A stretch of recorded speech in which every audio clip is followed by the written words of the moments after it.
Good morning students. पारस इस world में आपका स्वागत है। मैं Nitin Bhardwaj, commerce stream class 12 का मैन सब्जेक्ट अकाउंटेंसी का chapter first not for profit organisation लेकर आया हूँ।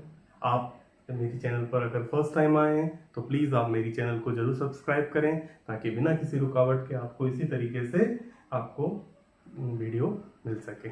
चलिए स्टार्ट करते हैं आज not for chapter first not for profit organisation. ठीक,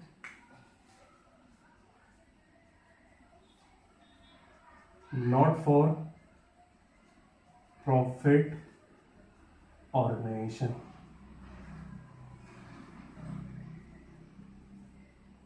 Not for profit organization.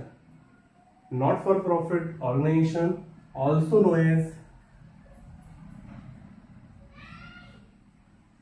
not for profit organization,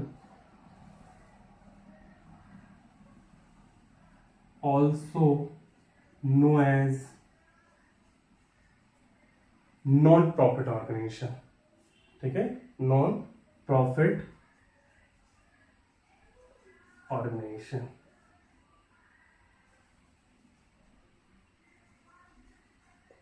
non profit organisation, their main object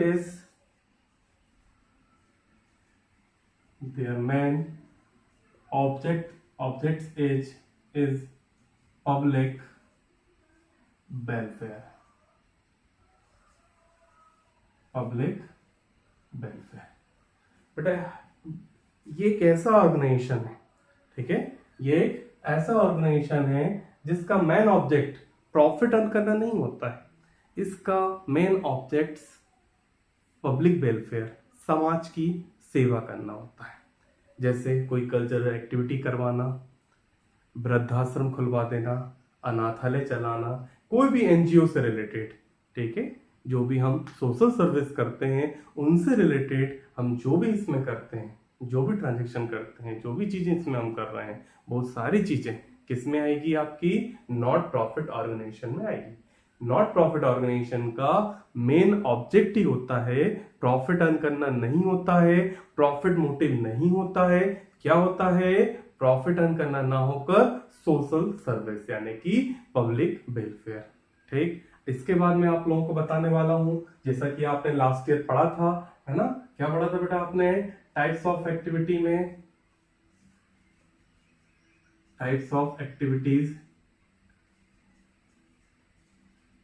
types of activity में जैसे आप जानते हैं, आप प्रॉफिट मोटिव होता है। हम जो बिजनेस करते हैं उनका मेन मोटिव क्या होता है? प्रॉफिट अर्न करना। हम जो बिजनेस कर रहे हैं उसका मेन ऑब्जेक्ट क्या होता है? प्रॉफिट अर्न करना, पैसा कमाना। लेकिन अन्य एक्टिविटी में क्या आ सकता है? Public welfare, public welfare. ठीक, पैसा कमा रहे हैं मतलब वो बिजनेस है, लेकिन हम पब्लिक वेलफेयर, पैसे कमाने के लिए हमने ऑर्गेनाइजेशन नहीं बनाया, केवल हम क्या कर रहे हैं? एनजीओ चला रहे हैं या एनपीओ, नॉन प्रॉफिट ऑर्गेनाइजेशन। अब इनको भी अकाउंट मेंटेन करना पड़ता है। ठीक, यदि आप प्रॉफिट मोटिव है, बिजनेस आप चला रहे हैं, तो आपका मेन ऑब्जेक्ट क्या है? प्रॉफिट अर्न करना। जब प्रॉफिट अर्न करते हैं तो आप क्या बनाते हैं? आप बनाते हैं जैसे trading account, profit and loss account and balance sheet. जबकि अगर आप पब्लिक वेलफेयर में तो आपको भी अकाउंट मेंटेन करना पड़ेगा। ठीक है, आपको कौन कौन से एनुअल अकाउंट्स आपको मेंटेन करने पड़ेंगे? जैसे इसमें receipts and payment account, receipts and payment account, income and expenditure account and balance sheet. Balance sheet बेटा एक इसमें एक बात ऐड करूंगा, ये फंड बेस्ड अकाउंटिंग पर डिपेंड करती है। Balance sheet fund based accounting, ठीक, बैलेंस शीट जो होती है वो फंड बेस्ड अकाउंटिंग को मेंटेन करती है। क्लियर है आपको मेरी बात? मैं आप लोगों को रिपीट करना चाहूंगा, हम नॉट फॉर प्रॉफिट ऑर्गेनाइजेशन पढ़ रहे हैं। नॉट फॉर प्रॉफिट ऑर्गेनाइजेशन का मेन ऑब्जेक्ट प्रॉफिट अर्न करना नहीं होता है, सोशल वेलफेयर करना होता है या फिर पब्लिक वेलफेयर होता है। मतलब कि इसका मीनिंग ये हुआ कि आप सेल्फ सेटिस्फेक्शन के लिए, कुछ समाज की सेवा करने के लिए जो ऑर्गेनाइजेशन ऑपरेट कर रहे हैं वो क्या कहलाएगा? आपका not for profit organisation. Clear है? ये चैप्टर फर्स्ट है हमारा। इसमें हमें क्या क्या पढ़ना है बेटा? तो सबसे पहले इसमें हमें पढ़ना है receipt and payment account, income and expenditure account and balance sheet. Balance sheet जो है वो फंड बेस्ड अकाउंटिंग पे बेस है, जो क्या होती है मैं आपको बताऊंगा। ठीक है, अब सबसे पहले आता है यहाँ पर receipt and payment account. Receipts and payment account. Receipt and payment account. अब आप कहेंगे रिसिप्ट एंड पेमेंट अकाउंट क्या है? नाम से ही लग रहा होगा, रिसीविंग एंड पेमेंट, नाम से ही लग रहा है। तो ये क्या है? तो बताता हूं मैं आपको। Receipt and payment account, this account just like cash account. ठीक, this account just like cash account. ये बिल्कुल हमने जो 11th क्लास में कैश बुक बनाई थी या कैश अकाउंट बनाया था, सेम टू सेम उसके जैसा है। बिल्कुल आपको चेंज नहीं करना है, बस जहां आपने कैश अकाउंट लिखा था उसकी जगह आपको रिसिप्ट एंड पेमेंट लिख देना है, बात खत्म। ठीक है, जहां आपने कैश अकाउंट लिखा था फर्स्ट टाइम, ठीक लिखा था ना, उसी की जगह आपको हटा देना है, रिसिप्ट एंड पेमेंट अकाउंट कर देना है। तो this account just like a cash account. ठीक, उसके बाद these account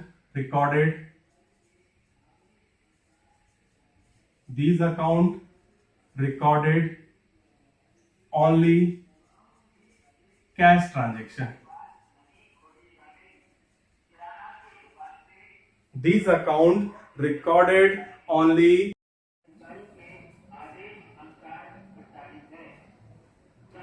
receipt and payment account हम लोग बना रहे हैं। रिसिप्ट एंड पेमेंट अकाउंट में फर्स्ट हमारा है these account just like a cash account. ये कैश अकाउंट जैसा है, इसमें कैश अकाउंट जैसा 11th क्लास में हमने कैश बुक बनाया था, जैसे हमने 11th क्लास में कैश अकाउंट हमने बनाया था, जस्ट वैसा ही कैश अकाउंट होता है। क्लियर हो गया आपको मेरी बात? इसके अलावा these account recorded only cash transaction, इसमें केवल कैश ट्रांजेक्शन को ही लिखे जाते हैं। इसका मतलब क्या हुआ? No credit transaction. Credit transaction इसमें आपको नहीं लिखने हैं।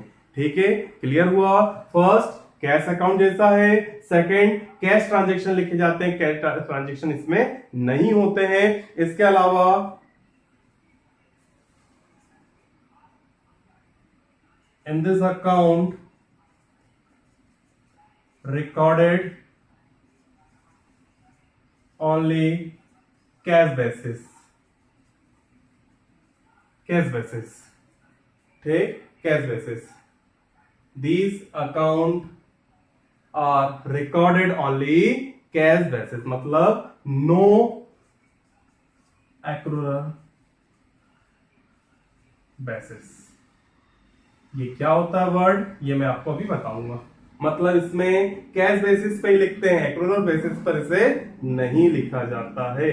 नॉट ऑन, ऐसा लिखा जा सकता है, नॉट ऑन एक्रूरल बेसिस। ठीक है, इसके बाद capital nature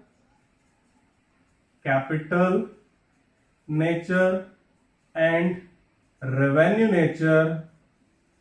capital nature and revenue nature transaction are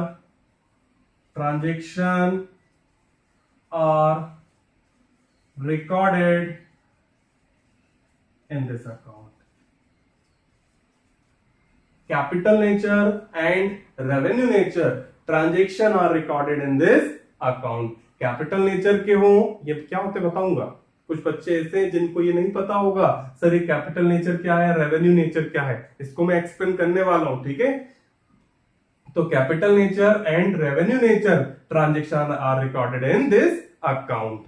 clear हो गया मेरी बात? चलिए मैं फिर से एक बार रिपीट कर रहा हूं। हम जो चैप्टर कर रहे हैं ये class 12 chapter first not for profit organisation.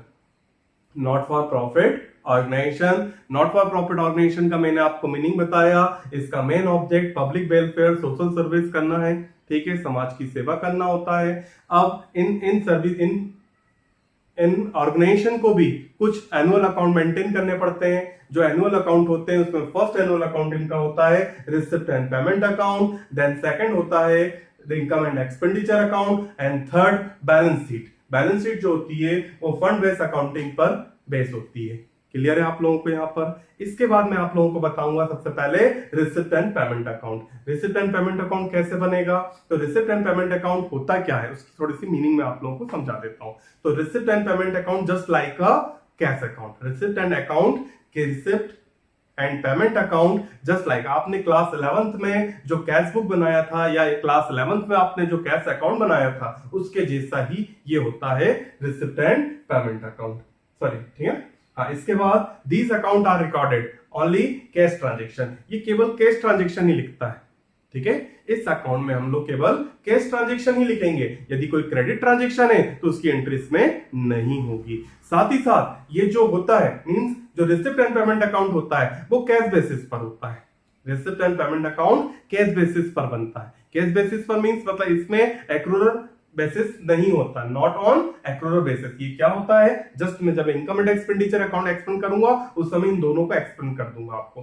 Fourth number पे मैंने आपको बताया कि रिसिप्ट एंड पेमेंट अकाउंट में कैपिटल नेचर के ट्रांजेक्शन हो या रेवेन्यू नेचर के ट्रांजेक्शन हो, दोनों ही प्रकार के जो नेचर के ट्रांजेक्शन है इसमें रिकॉर्ड किए जा सकते हैं। क्लियर हो गया आपको मेरी बात? चलिए, income and expenditure sorry receipt and payment account बनाने के बाद इनकम एंड एक्सपेंडिचर अकाउंट में आपको एक्सप्लेन करता हूं। इनकम एंड एक्सपेंडिचर अकाउंट,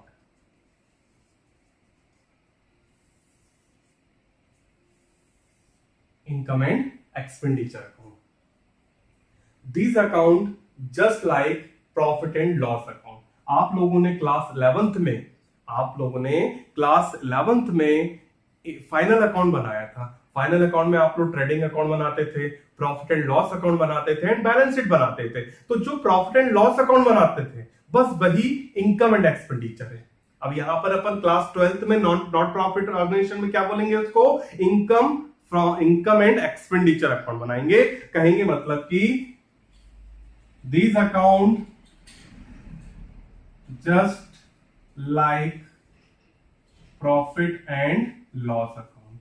किसके जैसा होता है? ये प्रॉफिट एंड लॉस अकाउंट के जैसा होता है, ठीक। इसमें these account recorded are these account are recorded on these account are recorded on cash and credit transaction. Cash and credit transaction मतलब बोथ ट्रांजेक्शन। यदि कैश ट्रांजेक्शन है तो भी आप लिखेंगे इसमें, यदि कोई क्रेडिट ट्रांजेक्शन है तो भी आपको इसमें एंट्री करनी पड़ेगी। क्लियर है? Cash account, cash receipt and payment account में हमने ओनली कैश ट्रांजेक्शन की एंट्री करी थी, जबकि इसमें हम क्या करेंगे? कैश एंड क्रेडिट दोनों ही प्रकार की एंट्री इसमें की जाएगी। क्लियर है आपको? इसके अलावा है इन this account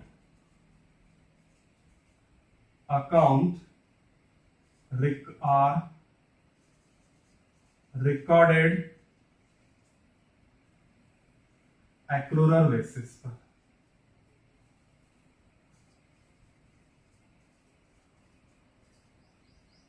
In this account are recorded accrual basis transaction, ठीक है?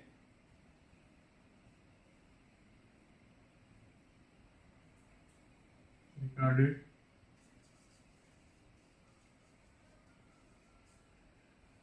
ठीक। अभी क्या होता है, यहां पर भी एक्रूअल नेम यूज हुआ है, यहां पर भी हुआ है। इसका मीनिंग क्या है चलिए बता देता हूं। जैसे फॉर एग्जांपल मैं रिसिप्ट एंड पेमेंट अकाउंट हो या इनकम एंड एक्सपेंडिचर अकाउंट हो, end of the year prepare करता हूं, एंड ऑफ द ईयर बनाऊंगा इसको मैं। अब क्या होता है जैसे मैं रेंट पेड करना है मुझे, रेंट पेड करना है मुझे 2000 पर मंथ, मुझे 2000 पर मंथ मुझे रेंट पे करना है। ठीक, तो 12 मंथ का कितना होना चाहिए रेंट? 24,000। एक्चुअल मुझे पे कितना करना है? 24,000। लेकिन सपोज मैंने पूरे 12 मंथ का पे नहीं किया है, मैंने ओनली 11 मंथ का ही पे किया। एक्चुअल मैंने पे कितना किया है? एक्चुअल पेड मैंने जो किया है 2000 इंटू 11, मतलब कितना दिया है मैंने? 22,000 दिया है। कितना दिया है मैंने? 22,000 दिया है। तो यदि मैं रिसिप्ट एंड पेमेंट अकाउंट बनाऊंगा तो क्या कहूंगा मैं? इस कितना लिखूंगा? 22,000, क्योंकि ये नॉट ऑन एक्रूरल बेसिस पर है, मतलब कि यहां मुझे एक्चुअल जितना पे मैंने किया है उतना लिखूंगा। लेकिन यदि मैं इनकम एंड एक्सपेंडिचर अकाउंट बना रहा हूं तो उस कंडीशन में एक्चुअल मुझे देना कितना है? 24, दिया कितना है? 22 प्लस 2000 आउटस्टैंडिंग कर दूंगा। 2000 आउटस्टैंडिंग मतलब टोटल कितना हो गया हमारा? 24,000 में इनकम एंड एक्सपेंडिचर अकाउंट में लिखूंगा, मतलब ये 2,000 रुपए का मुझे एडजस्टमेंट करना पड़ेगा। मुझे एक्चुअल पूरे 12 मंथ का ही इसमें एंट्री करनी पड़ेगी। आई थिंक लोगों को क्लियर समझ में आ गया होगा। मतलब यदि मुझे रिसिप्ट एंड पेमेंट अकाउंट बनाना है तो मैं क्या करूंगा? 22,000 लिख दूंगा, क्योंकि एक्चुअल मुझे रिसिप्ट कितना हुआ है? 22,000, या सॉरी एक्चुअल मैंने पे कितना किया है? 22,000, तो मैं 22,000 लिख दूंगा। लेकिन इनकम एंड एक्सपेंडिचर अकाउंट में 22,000 मैंने क्या किया है? एक्चुअल मैंने क्या किया है? 22,000 मैंने पे किया है, 2,000 अभी पे नहीं कर पाया हूं, मतलब आउटस्टैंडिंग है। तो 22,000 प्लस आउटस्टैंडिंग 2,000, 24,000 टोटल मुझे क्या लिखना पड़ेगा? इनकम एंड एक्सपेंडिचर अकाउंट में शो करना पड़ेगा। क्लियर हो गया? इसके बाद आता है मेरा fourth, only revenue nature transaction are recorded in this account।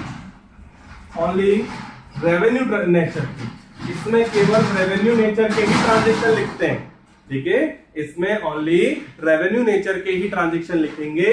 इसमें कैपिटल नेचर के ट्रांजेक्शन को हमें नहीं लिखना है। ओनली रेवेन्यू रिसिप्ट हो या रेवेन्यू आपने पेमेंट करी हो तो उसी ट्रांजेक्शन को यहां पर आपको लिखना है। समझ में आया होगा मैंने आपको क्या सिखाया? एक व्यू में आपको बता दूं, एक रिपीट करा दूं यहां पर कि सबसे पहले मैं आपको बता रहा हूं commerce class 12 accountancy chapter first, not for profit organisation. Not for profit organisation को नॉट प्रॉफिट ऑर्गेनाइजेशन भी कहा जाता है। ठीक है, इसका मेन ऑब्जेक्ट जो होता है वो पब्लिक वेलफेयर या सोशल सर्विस होता है। ठीक है, अभी हम जब लास्ट ईयर जब हम फाइनल अकाउंट प्रिपेयर करते थे तो उस समय हम बनाते थे trading account, profit and loss account and balance sheet. लेकिन जो एनजीओ होता है, मतलब कि जो एनपीओ होता है, नॉट प्रॉफिट ऑर्गेनाइजेशन जो होता है, उनका मेन ऑब्जेक्ट चूंकि सोशल सर्विस नहीं होता इसलिए वो प्रॉफिट एंड लॉस नहीं बना सकते। वो लोग क्या बनाते हैं? केवल रिसिप्ट एंड पेमेंट अकाउंट है ना, income and expenditure account and balance sheet. यहाँ इसकी जो बैलेंस शीट होती है वो फंड बेस्ड अकाउंटिंग पे बेस होती है। ये क्या होगा ये मैं आगे आपको बताऊंगा। तो चलिए सबसे पहले मैं आपको रिसिप्ट एंड पेमेंट अकाउंट बता रहा था। तो रिसिप्ट एंड पेमेंट अकाउंट में कैसा बनता है? ये टोटल कैश बुक जैसा होता है, कैश अकाउंट जैसा होता है। इसमें कैश ही ट्रांजेक्शन लिखते हैं, क्रेडिट ट्रांजेक्शन इसमें नहीं लिखते हैं। ये कैश बेसिस पर होता है, एक्रूरल बेसिस पर नहीं होता है। इसमें कैपिटल नेचर या रेवेन्यू नेचर जो भी ट्रांजेक्शन होंगे सारे ट्रांजेक्शन इसमें रिकॉर्ड कर लेते हैं। जबकि इनकम एंड एक्सपेंडिचर अकाउंट किसके जैसा होता है ना, प्रॉफिट एंड लॉस अकाउंट जैसा। और एक बात और बताना चाहूंगा, ये नॉमिनल अकाउंट है, ये नॉमिनल अकाउंट है। आप लोगों ने क्लास 11 में पढ़ा था personal account, real account and nominal account. तो ये किस नेचर का income and expenditure account? Nominal account के नेचर का है। क्लियर हो गया मेरी बात? तो ये किसके किसके जैसा है? प्रॉफिट एंड लॉस अकाउंट जैसा है।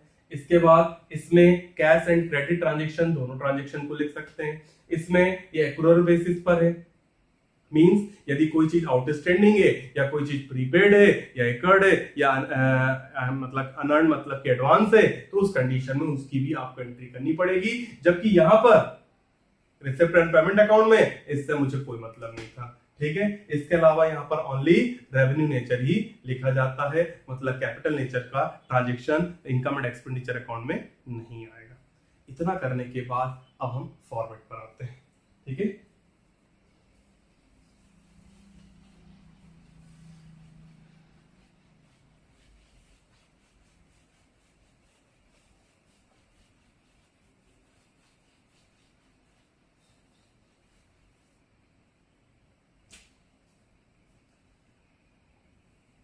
इतना करने के बाद अब हम जो लास्ट ईयर क्लास 11th में कैश अकाउंट बनाते थे, आप लोगों को तो याद ही होगा कैश अकाउंट आप लोग कैसे बनाते थे। चलिए देखते हैं।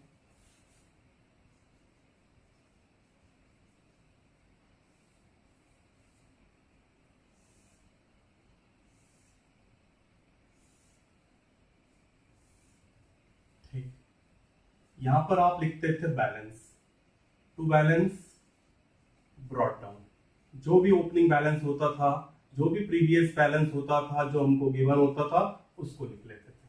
ठीक है, इसके बाद जितनी भी रिसीविंग होती थी, जितना भी रिसिप्ट होता था, सब डेबिट में लिखते थे। जैसे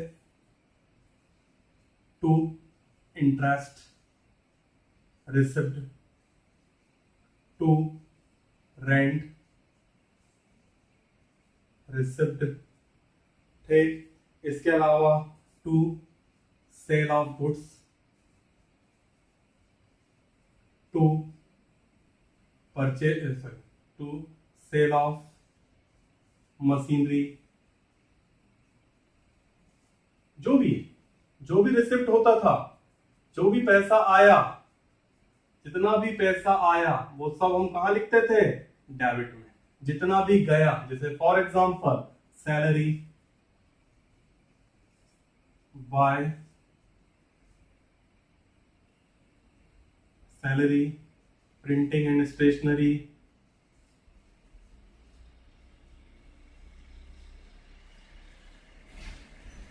salary, printing and stationery, by purchase of furniture,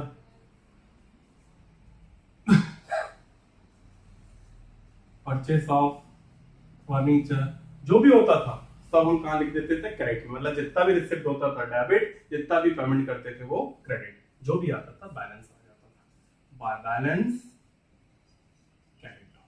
ये आ गया हमारा, इतना पैसा हमारे पास अभी इन हैंड है, मतलब ये हमारा क्लोजिंग बैलेंस होता था। शायद आप लोगों को याद आ गया होगा। ठीक है, ये हमारा कैश अकाउंट होता था। अभी भी रिसिप्ट एंड पेमेंट अकाउंट ऐसे ही बनाना है, बस जो कैश अकाउंट है ना, ठीक है, इसको हटा के आप क्या लिख दीजिए, receipt and payment account, receipt and payment account. मतलब जितना भी पैसा आया डेबिट, जितना भी पैसा गया वो क्रेडिट। क्लियर? ऐसे ही आप क्या बनाते थे, income and expense, sorry, profit and loss account बनाते थे, प्रॉफिट एंड लॉस अकाउंट बनाते थे आप। प्रॉफिट एंड लॉस अकाउंट कौन सा अकाउंट है, नॉमिनल अकाउंट है। ठीक, प्रॉफिट एंड लॉस अकाउंट का नेचर क्या है, नॉमिनल अकाउंट। ठीक, जस्ट इसी तरीके से क्या करते थे आप, जितने भी एक्सपेंसेस थे सब यहाँ डेबिट में लिखते थे, जैसे सैलरी, इंटरेस्ट, रेंट, ठीक, बैड डेब्ट्स, जितनी भी इनकम थी सब आप यहां लिख देते थे, जैसे इंटरेस्ट रिसिप्ट, ठीक, इसके अलावा रेंट रिसिप्ट। यही करते थे ना आप लोग। इस बार भी ऐसे ही करना है, बस प्रॉफिट एंड लॉस अकाउंट का नाम हटा दो, उसकी जगह आपको क्या लिखना है, इनकम एंड एक्सपेंडिचर अकाउंट। बस क्या होगा, यहां पर प्रॉफिट एंड लॉस अकाउंट में हम क्रेडिट में से डेबिट को माइनस करके जो आता था वो हमारा क्या आता था बेटा, नेट प्रॉफिट। इस बार हमें नेट प्रॉफिट नहीं लिखना है, इस बार हमें क्या करना है, सरप्लस। यदि डेबिट में कम है सरप्लस, और यदि क्रेडिट में हमारा डिफरेंस आ रहा है तो हमारा डेफिसिट। ठीक, क्लियर हुआ? यदि इनकम एंड एक्सपेंडिचर अकाउंट बना रहे, प्रॉफिट एंड लॉस बनाते थे, net profit net loss, income and expenditure account आप बना रहे हैं तो डेबिट में आपको क्या करना है, सरप्लस, एंड क्रेडिट में आपको क्या करना है, डेफिसिट आएगा। क्लियर हो गया होगा आपको मेरी बात? इसके बाद अब मैं इसका फॉर्मेट बता देता हूं। ये चीज क्लियर हो गई आपको? कैश अकाउंट ऐसा बनाते थे, कैश अकाउंट को ओवरलैप करके आपको क्या कर देना है, रिसिप्ट एंड पेमेंट अकाउंट बना देना है। इनकम प्रॉफिट एंड लॉस बनाते थे, प्रॉफिट एंड लॉस की जगह आपको क्या लिख देना है, इनकम एंड एक्सपेंडिचर अकाउंट। तो चलिए इसका एक एक्चुअल फॉर्मेट हम लोग यहां बना लेते हैं। ठीक है, सबसे पहले receipts and payment account, same to same यही है ना, कोई प्रॉब्लम नहीं। ये कॉलम क्या है, रिसिप्ट्स का है, amount, payment, amount, receipts amount and payment amount. Clear. अब सबसे पहले बैलेंस लिखेंगे यहां पर, टू बैलेंस, जो भी हमारा प्रीवियस बैलेंस है उसे हमें यहां लिख देना, ब्रॉट डाउन। जो भी हमारा ओपनिंग बैलेंस है वो यहां पर आ जाएगा। सपोज आपके पास बैंक ओवरड्राफ्ट है तो उस कंडीशन में बैलेंस ओपनिंग कहां जाएगा, यहां पर, to balance, brought down, bank overdraft, bank overdraft. Cash balance है, डेबिट, यदि आपके पास बैंक ओवरड्राफ्ट का बैलेंस है तो क्रेडिट आएगा। इसके अलावा जितना भी कैश रिसिप्ट है आपके पास, जो भी कैश रिसिप्ट हुआ है, भले वो कैपिटल नेचर का हो या फिर कैपिटल नेचर का हो आपका, या फिर रेवेन्यू नेचर का है, कैपिटल नेचर हो या फिर रेवेन्यू नेचर हो, दोनों ही कंडीशन में आपका कहां जाएगा, डेबिट में। ऐसे ही जो भी आपने पेमेंट किया हो बाय कैश पेमेंट, भले आपने कैपिटल नेचर की पेमेंट की हो या फिर रेवेन्यू नेचर हो, दोनों ही कंडीशन में आपका कहा जाएगा, क्रेडिट में। इससे मुझे कोई मतलब नहीं कैपिटल नेचर या रेवेन्यू नेचर या कैपिटल नेचर या जो भी हो, कैसा भी पेमेंट किया हो, कैसा भी रिसिप्ट हुआ हो, रिसिप्ट है डेबिट में, पेमेंट किया है आपका क्रेडिट में। इसके बाद यदि यहां कम है, to balance, carried down, bank overdraft वाली कंडीशन में, या फिर अगर कैश बैलेंस है हमारा तो क्या आएगा, टू बैलेंस, कैरिड डाउन। ये क्या बन गया मेरा बेटा, receipt and payment account. Clear हो गया आपको मेरी बात। अब ये capital nature, revenue nature, capital nature, revenue nature क्या है, सारी चीजें बताऊंगा मैं आपको, है ना। जैसे कैपिटल की जगह मैं कर देता हूं capital, receipts, revenue, receipts, capital, payment या एक्सपेंडिचर, रेवेन्यू, एक्सपेंडिचर। ठीक है, कैपिटल एक्सपेंडिचर या फिर रेवेन्यू एक्सपेंडिचर, ऐसा लिख देंगे अपन। अब आते हैं अपन इनकम एंड एक्सपेंडिचर अकाउंट पे। Income and expenditure account,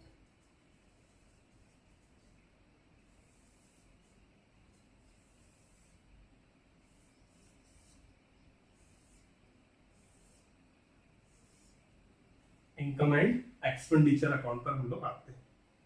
income and expenditure account में क्या करेंगे अपन, ठीक है। इनकम एंड एक्सपेंडिचर अकाउंट में जो भी रेवेन्यू पेमेंट है उसको ले लीजिए, क्योंकि ये नॉमिनल नेचर का है, नॉमिनल अकाउंट है।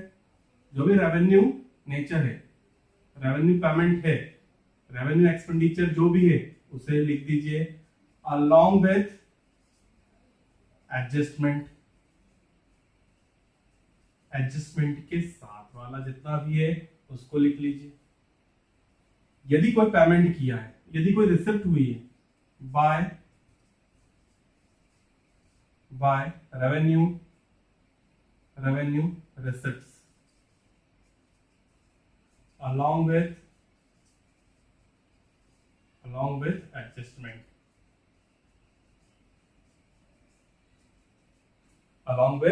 adjustment, ये ले लेंगे। इसके अलावा कोई अदर एक्सपेंसेस हैं, कोई अदर एक्सपेंडिचर है या एक्सपेंसेस हैं, या कोई अदर इनकम है तो क्लियर हुआ। ये लिखने के बाद जो भी बैलेंस बचेगा यदि डेबिट में कम है तो उसे हम कहेंगे सरप्लस, क्रेडिट में कम है तो उसे हम कहेंगे डेफिसिट।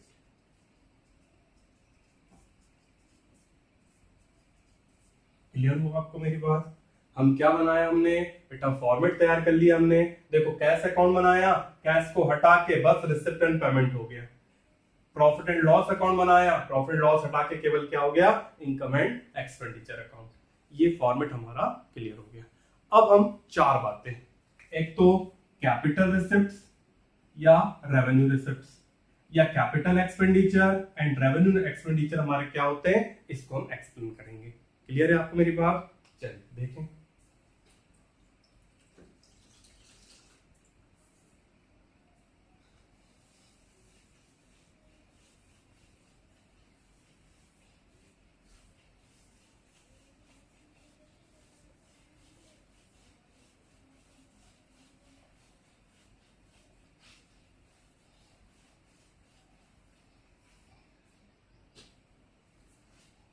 चलिए आज चार चीजें हमें पढ़नी है।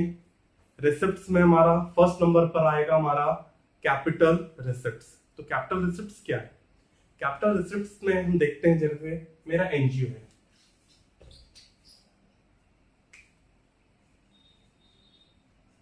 कैपिटल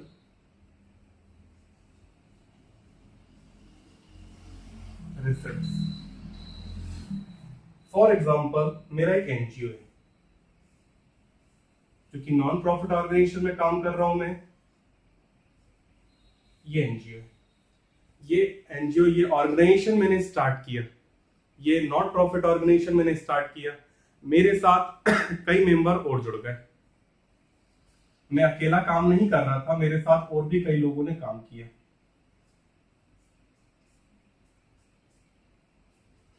ऐसे और भी कई लोग आ गए, 1 2 ऐसे और भी कई लोग।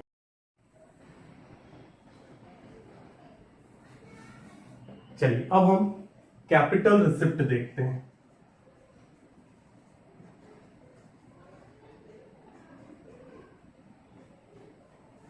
कैपिटल रिसिप्ट में सबसे पहले मैं ले लेता हूं लाइफ मेंबरशिप फीस।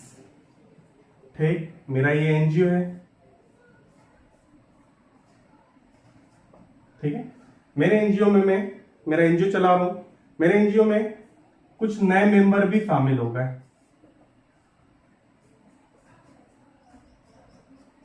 ठीक, अब जब ये मेरे मेंबर बनेंगे, मेरे एनजीओ का पार्ट होंगे, तो इनको एक फीस पे करनी पड़ेगी। ये भी हो सकता है ये फीस लाइफ टाइम में एक बार ही इनको देना पड़े। ठीक है, तो सपोज इन्होंने 2000 पर मेंबर,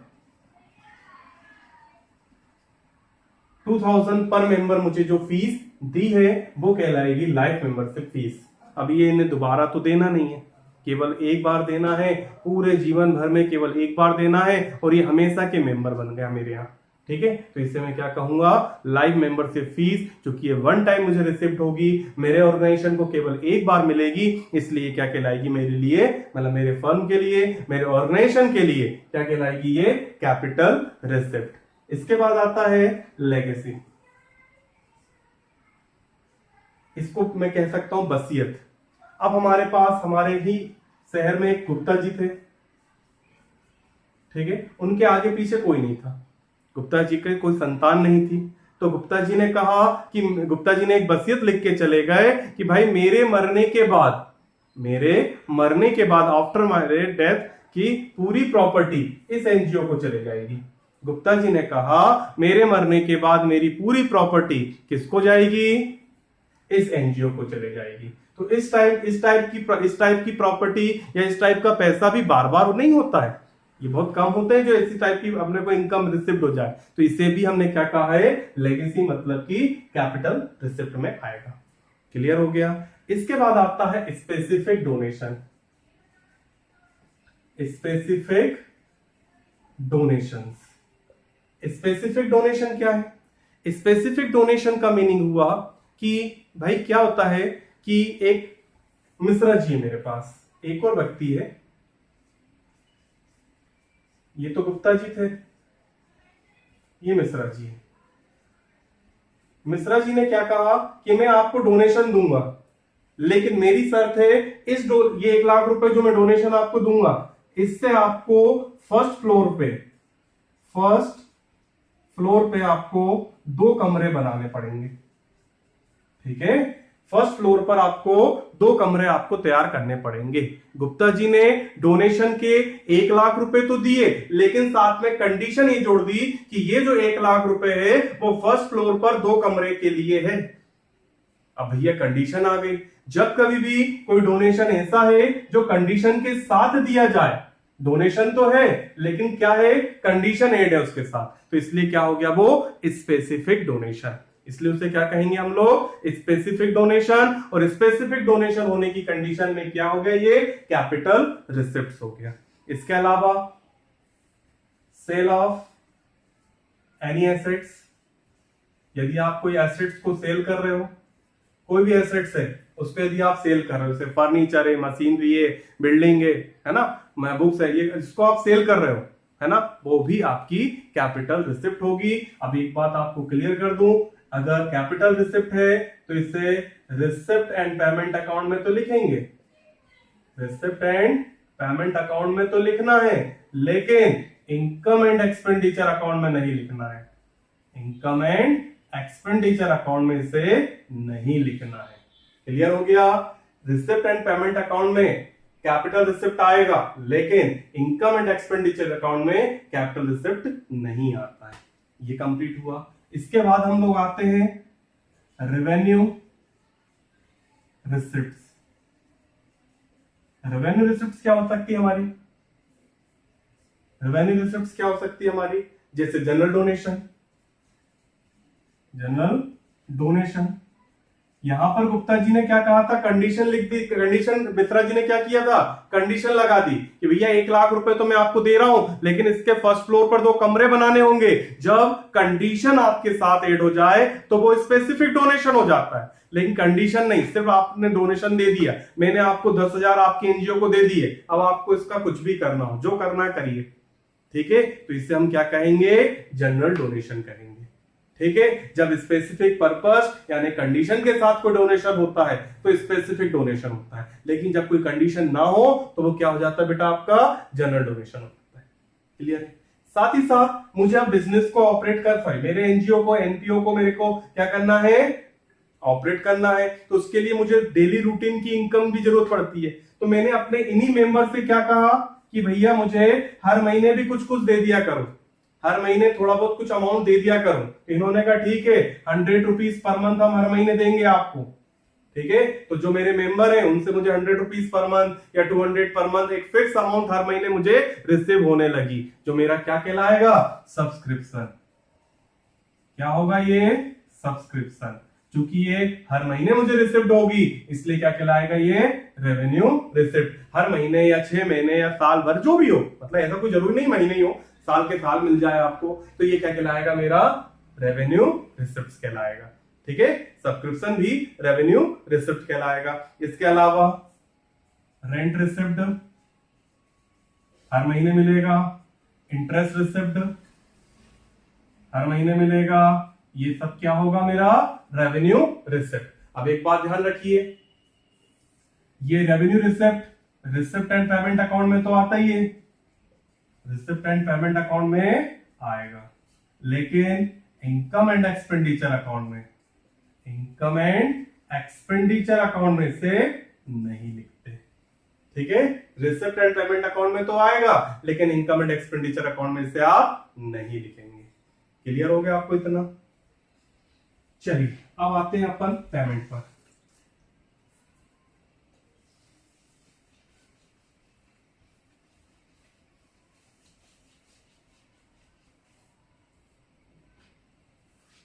अब बात होगी हमारी रेवेन्यू सॉरी कैपिटल पेमेंट की।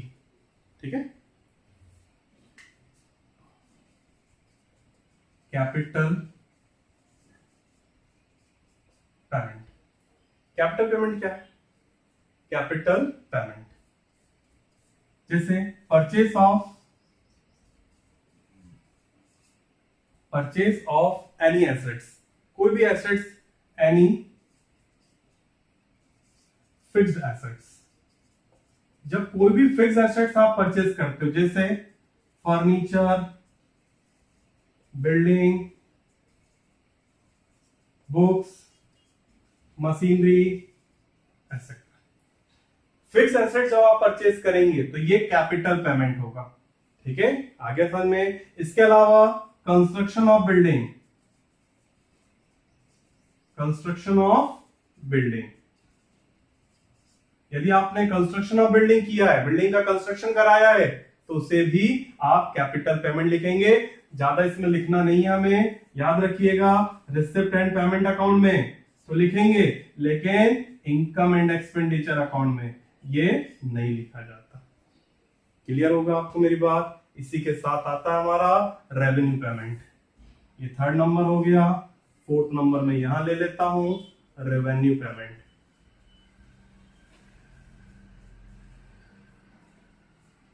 रेवेन्यू पेमेंट, रेवेन्यू पेमेंट क्या हो सकता है? रेवेन्यू पेमेंट मतलब जो डेली रूटीन में आपको पे करना पड़े, जैसे salary, interest, rent, stationery, printing, etcetera. ये सब याद रखिएगा, ये डेली रूटीन से रिलेटेड है, ये आपको पे करना ही होता है। तो इसे रिसिप्ट एंड पेमेंट अकाउंट में तो लिखते ही हैं, इनकम एंड एक्सपेंडिचर अकाउंट में भी लिखना होता है। बेटा मैंने आप लोगों को capital receipts, capital payment, revenue receipts, revenue payment आप लोगों को क्लियर किया।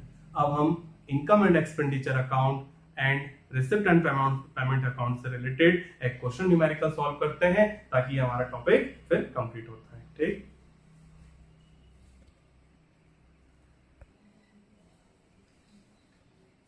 आपके सामने एक क्वेश्चन आ गया है ना, जिसमें कुछ आइटम्स आप लोगों को दिए हुए हैं, इससे आपको receipt and payment account prepare करना है।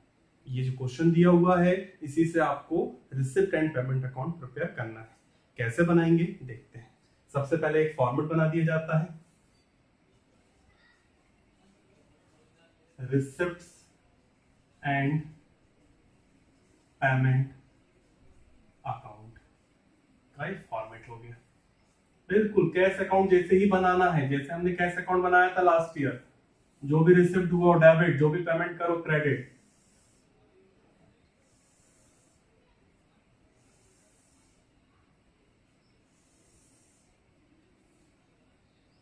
ये हो गया receipt side, amount, payment amount, credit, debit, debit and credit. सबसे पहले ओपनिंग कैश बैलेंस डेबिट में आएगा, to opening to balance brought down 4390। Subscription income है, डेबिट टू सब्सक्रिप्शन इनकम है मेरी, डेबिट में आएगा 37600। जनरल डोनेशन इनकम है मेरी, debit to general donation income है मेरी 8000। एंट्रेंस फीस कैश रिसिप्ट हुआ है,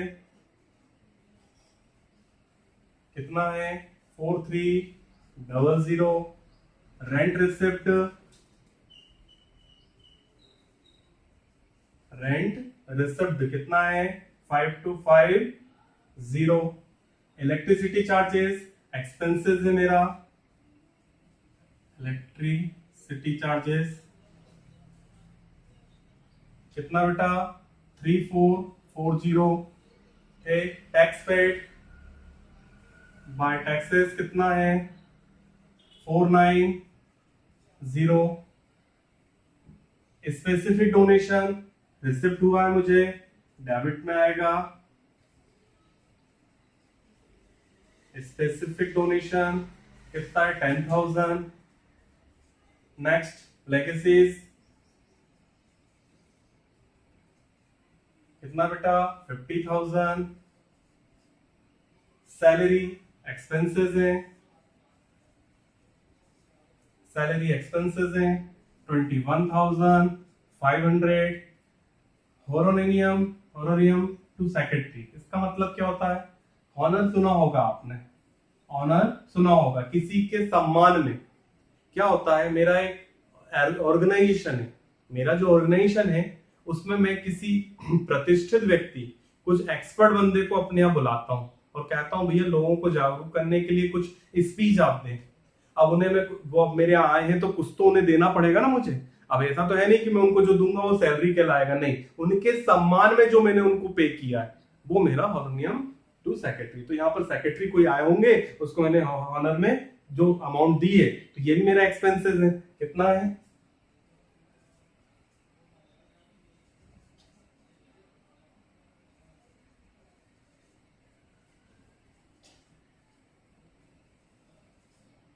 $2,500। Interest receipt on investment income है, interest receipt on investment income है 2,950। फिर प्रिंटिंग एंड स्टेशनरी एक्सपेंसेस है, प्रिंटिंग एंड स्टेशनरी कितना है 350। Petty cash expenses by petty cash expenses, जो भी एक्सपेंसेस है पैसा गया है 900। Insurance premium paid by insurance premium कितना है 310। Purchase of machinery, purchase of machinery 8,000। Sale of furniture cash receipt, sale of furniture कितना है 15,000।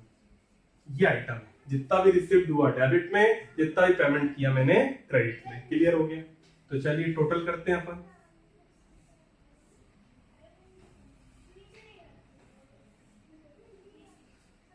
जीरो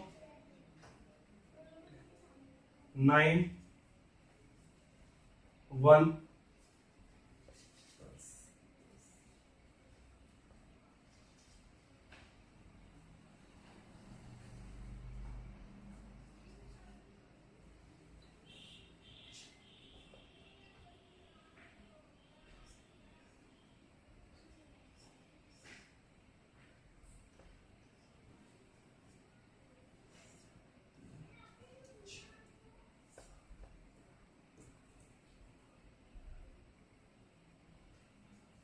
1,37,490। चलिए यहां का टोटल करते हैं। 0 4 + 9 13 13 + 5 18 19 9 1 9 13 18 18 के बाद 3 कितना हो गया आपका 21 21 + 9 30 30 + 3 4 4 कितना आ गया 4 है ना 7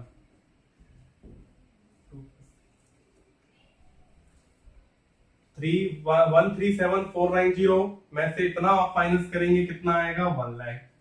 by balance carry down 1,37,490। Calculation आप चेक कर लीजिएगा, है ना। डेबिट में से क्रेडिट को आप माइनस करेंगे, जो भी बैलेंस आएगा उसको बैलेंस के नाम से लिख देंगे। क्लियर हो गया? अब क्वेश्चन पूरा यही है, क्वेश्चन पूरा यही है। अब हमें इसी का हमें क्या बनाना है? Using question number first, prepare income and expenditure account. इन्हीं क्वेश्चन को ध्यान में रखते हुए हमें क्या बनाना है? Income and expenditure account. कैसे बनेगा ये देखिए।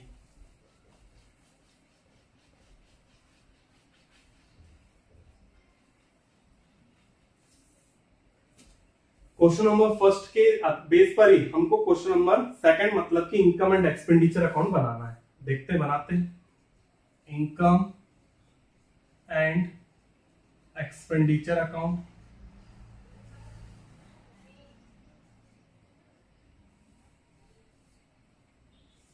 हमें पता ही है कैसे करते हैं income and expenditure account. Expenditure amount, income amount, debit credit, ये हो गया हमारा। अब सबसे पहले आप पेमेंट साइड पर ध्यान दीजिएगा, ठीक है। सबसे पहले इलेक्ट्रिसिटी चार्जेस डेली रूटीन से रिलेटेड है, रेवेन्यू है, ले लेंगे। टू, ये क्रेडिट में है तो यहां ट्रांसफर होगा तो डेबिट में आ जाएगा। To electricity charges 3440, clear. इसके बाद टैक्स ले लेंगे, कितना है 490। सैलरी कितना है 21500। हॉर्नियम टू सेक्रेटरी ले लेंगे,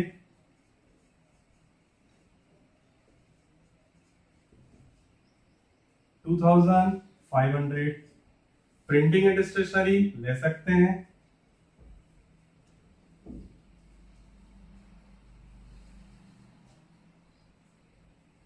कितना है 350।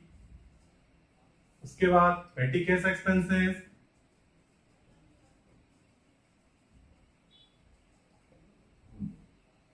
900 ले लेंगे बेटा। इंश्योरेंस प्रीमियम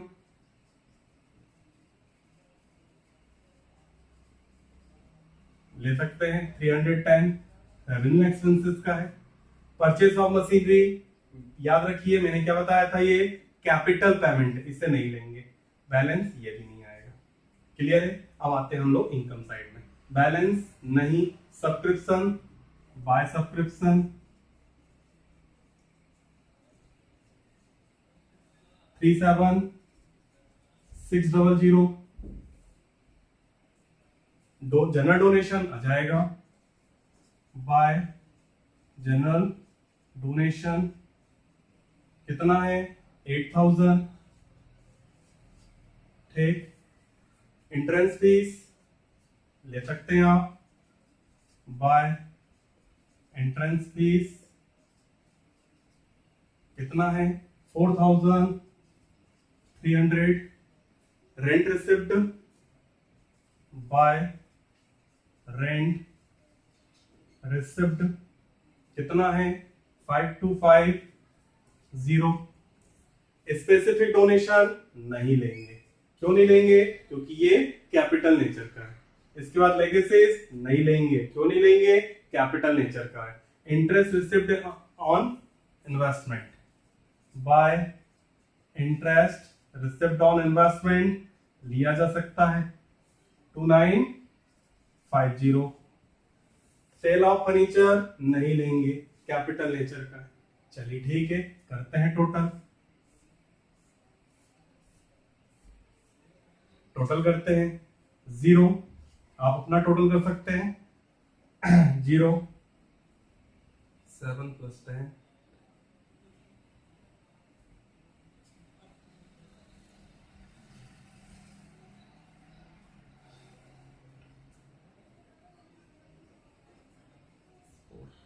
17 + 4 21 21 + 5 26 26 28 2 5, ये हो गया।